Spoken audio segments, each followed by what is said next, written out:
திருச்சி மாவட்டத்தில் ஒரே ஒரு மலையாக பச்சை மலை இருக்கிறது. இந்த பச்சை மலைக்கு மற்றொரு புகழை சேர்க்கும் வகையில் ஒரு மாணவி ஒருவர் ஒரு சாதனை புரிந்திருக்கிறார்.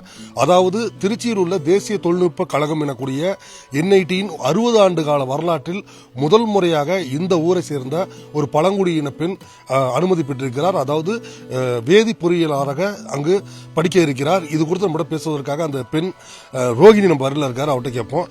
அம்மா, நீங்க என்ன மாதிரிலாம் கஷ்டப்பட்டு இந்த JEE எழுதுனீங்க? யார் யாரெல்லாம் உங்களுக்கு உதவி செஞ்சாங்க? அதை போய் சொல்லுங்க. 11th புக் ஃபர்ஸ்ட் படிச்சு முடிச்சுட்டு அதில் வந்து ஃபிசிக்ஸ் மேக்ஸ் தான் ஃபர்ஸ்ட் படித்தோம்.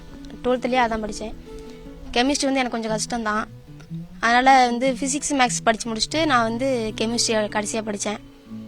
இது மாதிரி சன் ஞாயிறு வந்து கிளாஸ் வைப்பாங்க. ஆன்லைன் கிளாஸும் சாயந்தரம் ஈவினிங் வைப்பாங்க. அதை படிச்சுக்கிட்டு இருந்தோம். அப்பா அம்மாவும் கூலி வேலை செஞ்சு எங்களை படிக்க போடுறாங்க. நானும் விவசாயம் செஞ்சுக்கிட்டே நானும் படித்தேன். அம்மா அப்பா வந்து கேரளாவில் இருக்காங்க. விவசாயம் செஞ்சுக்கிட்டு இருக்காங்க கேரளாவில். நாங்களே சமைச்சு நாங்களே சாப்பிட்டு நாங்களே பள்ளியோடம் போயிடுவோம். நானே போயிடுவேன்.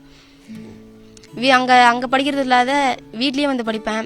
நைட்டும் படிப்பேன், காலையிலையும் படிப்பேன். படித்து இது மாதிரி 3 எக்ஸாம் வந்தது. கிளாட் எக்ஸாம் எழுதினேன், JEE நீட் எல்லாமே எழுதினேன். JEE மெயின்ஸ் கிளியர் பண்ணேன். அதுக்கப்புறம் என்ட்ரன்ஸ் எக்ஸாம் எழுதணும்னு சொல்லிட்டு சொன்னாங்க. அப்புறம் சென்னை 2 மாதம் கிளாஸ் போனோம். போயிட்டு அங்கே 2 மாதம் கிளாஸ் போயிட்டு வந்து திரும்ப எக்ஸாம் வச்சாங்க. அது எழுதினேன். அது எனக்கு கிடைக்கல.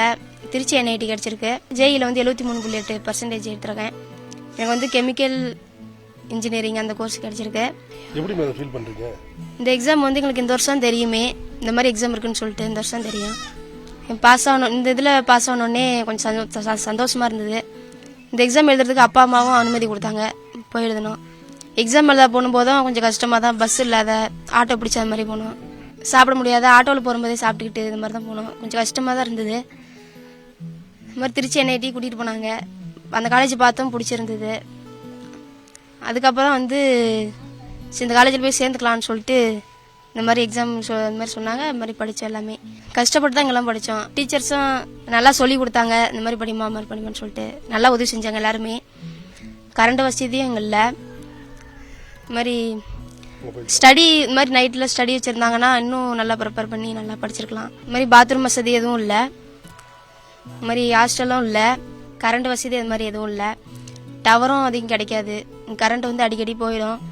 அதனால் வந்து நாங்கள் இது மாதிரி விளக்கு இல்லைன்னா டார்ச் லைட் இந்த மாதிரி வச்சு படிக்கலாம்.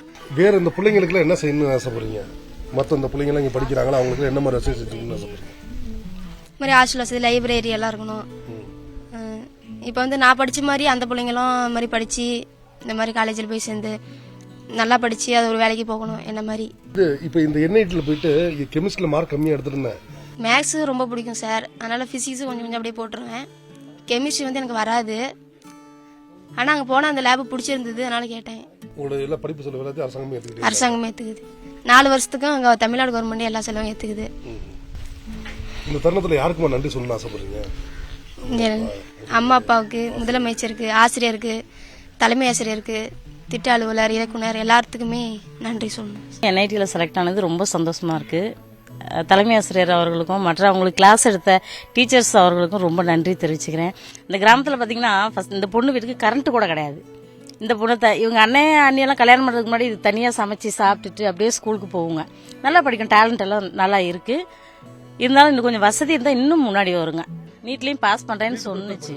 ஆமாம், பண்ணாங்க. இருந்தாலும் அந்தளவுக்கு கோச்சிங் பத்தலைங்க சார்.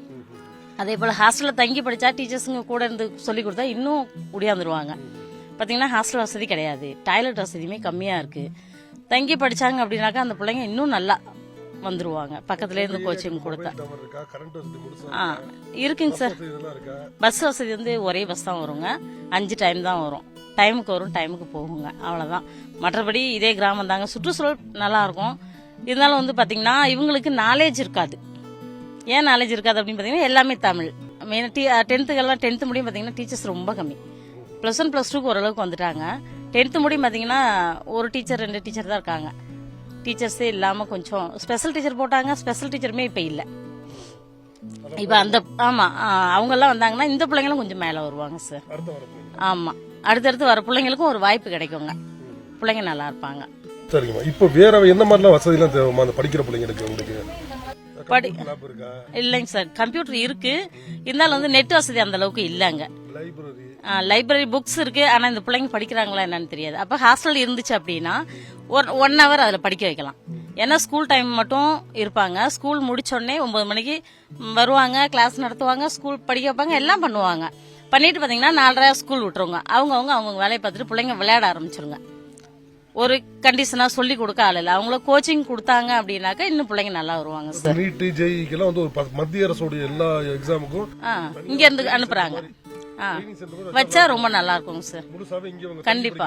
ஆமாங்க சார். இப்ப ஏன்னா இங்க இருந்து ஹெல்ப் பண்றாங்க, ஸ்கூல்ல இருந்து ஹெல்ப் பண்றாங்க. கிளாஸ்க்கு ஒவ்வொரு இடமும் போயிட்டு இங்க எடுக்கிறத விட மெட்ராஸ், சேலம் இந்த மாதிரி மற்ற ஏரியாக்கெல்லாம் அனுப்புறாங்க டீச்சர்ஸுங்கெல்லாம். இருந்தாலும் பாத்தீங்கன்னா அந்த பிள்ளைங்க இங்கேயே இந்த சூழல்ல இருந்துட்டு அங்க போய் தங்கி படிக்கிறப்ப ரொம்ப கஷ்டப்படுதுங்க. மறுபடியும் எனக்கு வேண்டாம், நான் இங்கேயே வந்துடுறேன் அப்படின்ற மாதிரி உடையாந்துருதுங்க. அந்த மாதிரி இல்லாம இந்த சூழல்லே நல்ல இங்கிலீஷ் இந்த மாதிரி நல்ல கோச்சிங் கொடுத்தா பிள்ளைங்க இன்னும் பெஸ்டா வருவாங்க சார். சரிம்மா. இந்த ஊர்ல இந்த மாதிரி படிச்ச பிள்ளைங்க காலேஜ் இருக்காங்க சார். எங்க வீட்டுக்காரர் MA BEd தான், ஆனாலும் வேலை இல்லை. என்ன பண்றதுங்க? நான் நர்சிங் முடிச்சிருக்கேன். இப்ப ஆஷாவா தான் சார் ஒர்க் பண்ணிட்டு இருக்கேன். ஏரியாக்குள்ளார என்னன்னு பாத்தீங்கன்னா VHVயா ஒர்க் பண்ணிட்டு இருக்காங்க. என்னால முடிஞ்ச அளவுக்கு படிச்சுட்டாலும் அதுக்கு அடுத்த வாய்ப்புகள் கிடைக்க மாட்டேங்குது. ஆமா, அதாங்க சார் உண்மை. நிறைய பேர் இங்க BEd முடிச்சிருக்காங்க, BE முடிச்சிருக்காங்க, நிறைய இதெல்லாம் இருக்கு. படிச்சுட்டு எல்லாம் வீட்டுல தான் இருக்காங்க. விவசாயம் அப்படி கூலி விவசாயம் பண்ணனாலுமே மழை இல்லாம இங்க பாருங்க, ஒண்ணுமே ஆடி மாசம் வரப்போது ஒண்ணுமே இல்ல. மழை இருந்தாதான் எதுவும் பண்ண முடியுங்க. இங்க ஃபுல்லா மானாவாரி விவசாயம் தான், மழையை நம்பி தாங்க ஓட்டுறாங்க. இதுதான் சூழல் இங்க. சரிங்கம்மா. இங்க இந்த உங்களுக்கு இந்த முந்திரிக்கு ஏதோ ஸ்டோரேஜ் குடுக்கறேன்னு சொன்னாங்க சார். இருந்தாலும் இங்க பாத்தீங்கன்னா அது பதப்படுத்துறதுக்கான வழிமுறைகள் தெரியாது. ட்ரைனிங் கொடுத்தாங்கன்னா ஓரளவுக்கு வந்துருவாங்க சார். இப்ப பாத்தீங்கன்னா ஒரு இது வச்சிருக்காங்க, நபார்டுன்னு சொல்லிட்டு ஒரு விவசாய சங்கத்தை ஆரம்பிச்சு இது ஃபுல்லா இது பண்றாங்க. முன்னாடி உரக்கடை வச்சிருந்தாங்க. இப்ப அந்த உரமும் இப்ப சேல்ஸ் இல்லைன்ற மாதிரி கேள்விப்பட்டேன். இப்ப பாத்தீங்கன்னா கண்ணெல்லாம் வாங்கி வச்சிருக்காங்க, மழை வந்தா கொடுக்குற மாதிரி. மாங்கன்னு, அப்புறம் செரி பழம் என்னமோ ஒரு செடியெல்லாம் வச்சிருக்காங்க.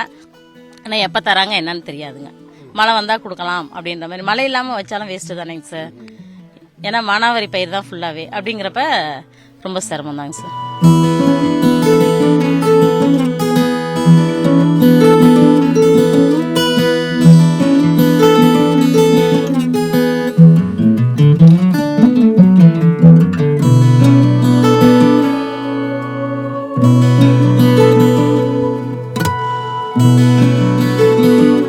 எங்கள் பொண்ணு இந்த எக்ஸாம் எழுதி இவ்வளோ பாஸ் பண்ணதுக்கு எங்களுக்கு ரொம்ப பெருமையாக இருக்குது. பரவாயில்ல, நாங்கள் விவசாய வேலை தான் செஞ்சுக்கிட்டு இருக்கோம், காட்டில் வயலில்.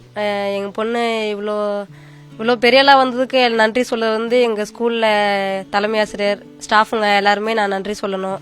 நாங்களும் கொஞ்சம் ஹெல்ப் பண்ணோம். எங்கள் கூட படிக்கிற நேரம் படித்தாலும் எங்கள் கூட வயலில் வேலை செய்வா, எப்பயுமே வேலை செய்வா. நான் வீட்லேயும் வேலை செய்வா, எங்களே வேலை செய்ய விட மாட்டா. அவள் வேலை செஞ்சுட்டு அவள் நல்லா படித்து இப்போ எங்களை நான் இந்த ஊர்லேயே தலை நிமிந்து நடக்க வச்சிருக்கா. அவளுக்கு தான் ரொம்ப நன்றி சொல்லணும். எங்கள் ஊரில் ரொம்ப பஸ் வசதியும் கிடையாது, கரண்ட்டு கிடையாது, டவர் வசதியும் கிடையாது செல்ஃபோனுக்கு. கஷ்டப்பட்டு படித்து டவர் மலை மேலே காட்டில் அது மாதிரி தான் ஒரு சில டைம் 2 பாயிண்ட் 3 பாயிண்ட் கிடைக்கும். அந்த இதில் எங்கள் வீட்டுக்காரர் தான் அவங்க பாப்பாவுக்கு செல்லை வச்சு நீ படி பாப்பான்னு சொல்லுவார். எங்கள் பொண்ணு படித்தா பரவாயில்ல, இவ்வளோ படித்து கஷ்டப்பட்டு வந்தவளுக்கு நல்லா கவர்மெண்ட் நல்லா உதவி செய்யுது. 4 வருஷம் படிக்கிறதுக்கு கவர்மெண்ட் உதவி செய்யறதுன்னு சொல்லியிருக்காங்க. இயக்குனர், திட்ட அலுவலர், முதலமைச்சர் எல்லாத்துக்குமே நன்றி சொல்லிக்கிறேன். முதலமைச்சர்கிட்ட கேட்டுக்கிறது நான் என்னன்னு கேட்குறேன்னா, எங்கள் ஸ்கூலுக்கு ஒழுங்கான ஹாஸ்டல் வசதி, லைப்ரரி, கம்ப்யூட்டர் எதுவுமே இல்லை. ஊருக்கும் சில வசதி, பாத்ரூம், ஸ்கூலுக்கு எதுவுமே கிடையாது. வசதி, கரண்ட்டு, பஸ்ஸு எதுவுமே கிடையாது. அவர் பார்த்து எல்லாமே செஞ்சால் எங்கள் மலைவாழ் மக்கள் ஃபுல்லாக சந்தோஷப்படுவாங்க. இப்போ 12th வச்சு இங்கே இருக்கிறதுனால, இவன் நல்லா படித்ததுனால இப்போ எல்லாம் சேர்க்குறாங்க. இப்போ 10thலேயே இப்போ தனுஷான்ற ஒரு பொண்ணு 100% எல்லாமே எடுத்திருக்கா. மேக்ஸில் சென்டம் போட்டிருக்கா. மேக்ஸில் இப்போ அந்த பொண்ணு திருச்சி இதில் படிக்கிறா, பெரிய ஸ்கூலில். இப்போ முதலமைச்சர் வந்துட்டு எங்கள் ஸ்கூலுக்கு எல்லாமே செய்யணும்னு நான் வேண்டிக்கிறேன். செஞ்சாங்கன்னா எங்கள் மலைவாழ் மக்கள் ஃபுல்லாக எங்கள் ஸ்கூலில் சேர்ப்பாங்க. நாங்கள் வந்துட்டு துறையூர் அந்த கீழே போகிறதுக்கு எங்களுக்கு எதுவும் கஷ்டம் இல்லை. இங்கேயே படிச்சுக்கிட்டோம்னா எங்கள் பிள்ளைங்க நாங்களும் பார்த்துக்கலாம், நாங்கள் வயல் வேலையும் செய்யலாம். கீழே போனால் பயமாக இருக்குது, பொண்ணுங்க எதை செஞ்சுக்கிறாங்க. எங்கள் பொண்ணு இது ஜேஇ எக்ஸாம் எழுதி வந்திருக்கா. இதே மாதிரி எல்லா பிள்ளைங்களுமே படிக்கணும்னு நான் வேண்டிக்கிறேன். எங்களுக்கு ரொம்ப பெருமையாக இருக்குது எங்கள் பொண்ணை பார்க்குறதுக்கு. அதே மாதிரி அப்பா அம்மா கஷ்டப்படுறாங்கன்னு சொல்லிட்டு எல்லா பிள்ளைங்களுமே நல்லா படிக்கணும். எல்லா பிள்ளைங்களுக்குமே சொல்கிறது என்னன்னா, எந்த இதுவுமே நினைக்காத, அப்பா அம்மா கஷ்டப்படுறாங்க, நம்ம நல்லா படிக்கணும், நம்ம அம்மா அப்பா நம்ம நல்லா படிக்கிறாங்க, நம்ம அவங்கள தலை நிமிர்ந்து நடக்க வைக்கணும்னு சொல்லிட்டு நல்லா படிக்கணும். எல்லாத்துக்குமே நன்றி. எங்கள் ஸ்கூல் ஸ்டாஃபுங்க இல்லைன்னா எங்கள் பொண்ணு இவ்வளோ மேலே வந்திருக்க மாட்டா. நாங்களும் கொஞ்சம் சப்போர்ட்டிவ் பண்ணோம். எங்கள் ஸ்கூல் ஸ்டாஃபுக்கு ரொம்ப நன்றி. முதலமைச்சர் ஐயாவுக்கு ரொம்ப நன்றி. நான் என்ன கேட்டுக்கிறேன்னா, எங்கள் பொண்ணு மேலே வந்த மாதிரி, எங்கள் நல்ல பேர் எடுத்த மாதிரி எல்லா இப்போ மாணவிகளும் நல்லா படித்து நல்லா எக்ஸாமில் எந்த கஷ்ட நஷ்டம் வந்தாலும் எல்லாமே எழுதி நல்லா பெரிய ஆளாக ஆகி இந்த நாட்டின் பெருமைகளை ஒன்னா சேர்க்கணும். நன்றியா. அதாவதுமா, இப்ப நீங்க ஒரு மலைவாழ் மக்கள் இந்த சுற்றுச்சூழலுக்கே பழகி இருப்பீங்க. இப்ப இங்கேயே தங்கி அவங்க படிச்சு ஒரு ஹாஸ்டல் மாதிரி வசதி ஏற்படுத்தி கொடுத்தா இவங்க இன்னும் நல்லா படிக்கலாம். அது இந்த மாதிரி எக்ஸாமுக்கு படிக்கலாம், நல்லா படிக்கலாம். இதே இப்ப எப்படின்னா, இப்ப எங்க பொண்ணு எங்க ஸ்கூல் அந்த 5 சப்ஜெக்ட் 7 சப்ஜெக்ட் புக்கு மட்டும் தான் படிச்சு வந்தா.